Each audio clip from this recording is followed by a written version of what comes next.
क्या आप जानते हैं कि स्पेस में पेंसिल का यूज क्यों नहीं किया था? अगर आपने 3 इडियट मूवी देखी होगी तो उसमें प्रोफेसर ने बताया था कि स्पेस में जीरो ग्रेविटी होने की वजह से सभी चीजें यहाँ वहाँ उड़ती रहती हैं और कहीं पेंसिल टूट जाती है तो जीरो ग्रेविटी में घूमती रहेगी, किसी में आंख में जा सकती है, किसी के नाक में जा सकती है। नासा ने भी इस बात की पुष्टि की है कि उन्हें पेंसिल के लिए एक विकल्प चाहिए था, क्योंकि पेंसिल की नोक आसानी से टूट सकती थी और हवा में तैर सकती थी, जिससे अंतरिक्ष यात्रियों और अंतरिक्ष यान पर संवेदनशील इलेक्ट्रॉनिक्स के लिए खतरा पैदा हो सकता था। अंतरिक्ष यात्री भी साल 1969 से स्पेस में पेन का इस्तेमाल कर रहे हैं। स्पेस पेन ने भी एक से अधिक तरीकों से अमेरिकी कल्पनाओं पर कब्जा कर रखा है। ये पॉप कल्चर में भी बार बार दिखाई देता है। ये भी एक मिथक का विषय है कि अंतरिक्ष एजेंसी नासा ने शून्य गुरुत्वाकर्षण में लिखने वाले पेन के लिए लाखों डॉलर खर्च किए, जबकि कॉस्मोनॉट्स ने बस एक पेंसिल का इस्तेमाल किया। चलो जानते हैं कैसा रहा स्पेस पेन का इतिहास। फिशर स्पेस पेन कंपनी ने अक्टूबर 1968 में अपना पहला टेलीविजन डेब्यू किया, जब अपोलो 7 मिशन के कमांडर वाल्टर शेयर ने कैप्सूल के बारे में तैरते हुए अपने आंदोलन को नियंत्रित करने के लिए पेन पर फूंक मारकर भारहीनता का प्रदर्शन किया।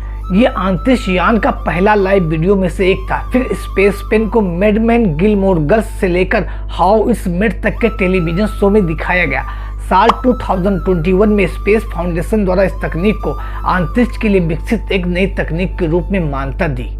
फिशर पेन कंपनी के पाल फिशर पहले से ही एक प्रेशराइज पेन पर काम कर रहे थे। पाल के बेटे और कंपनी के वर्तमान अध्यक्ष कैरी फिशर ने कहा कि मूलतः बॉल पेन भयानक थे।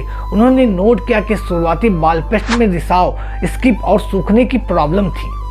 इस प्रॉब्लम को सॉल्व करने के लिए उनके पिता, जिन्होंने पहले से ही स्याही कारतूस रिफिल का आविष्कार किया था, कैरी फिशर ऊपर से दबाव वाले नाइट्रोजन के साथ एक सीलबंद कारतूस पर काम कर रहे थे, जो स्याही के विरुद्ध एक छोटे से पिस्टन को धक्का दे, लेकिन दबाव के कारण पेन लीक हो जाते थे। जब नासा एक ऐसे पेन की तलाश में उनके पास पहुंचा जिसमें गुरुत्वाकर्षण की जरूरत नहीं थी, तो वो जानते थे कि अगर वो इस लीक को सॉल्व कर लेते हैं तो प्रेशराइज इंक कार्ट्रिज से सिर्फ एक चीज हो सकती है जिससे ये काम आसान हो जाएगा। नासा के इंटरेस्ट के कारण वे सफल हो गए। जब उन्होंने इंक को थिक्सोट्रोपिक बनाने के लिए राल जोड़ा तो पेन पॉइंट पर गोंद के साथ घर्षण ने इसे लगभग ठोस बना दिया। नासा के मैनेज स्पेस क्राफ्ट सेंटर, जो अब ह्यूस्टन में जॉनसन स्पेस सेंटर है, जहां बड़े पैमाने पर पेन का परीक्षण किया गया।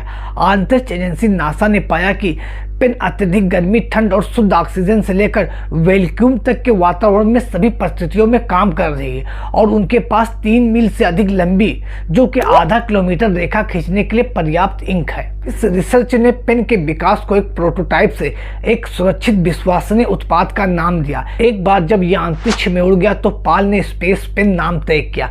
पाल कहते हैं, मैंने जब ये सोचा कि ये एक भयानक नाम था तो उनके बेटे याद करते हैं कि मैंने कहा कि ये एक खिलौने की तरह लग रहा है, लेकिन मेरे पिता सही थे, जैसा कि वो अक्सर होते थे।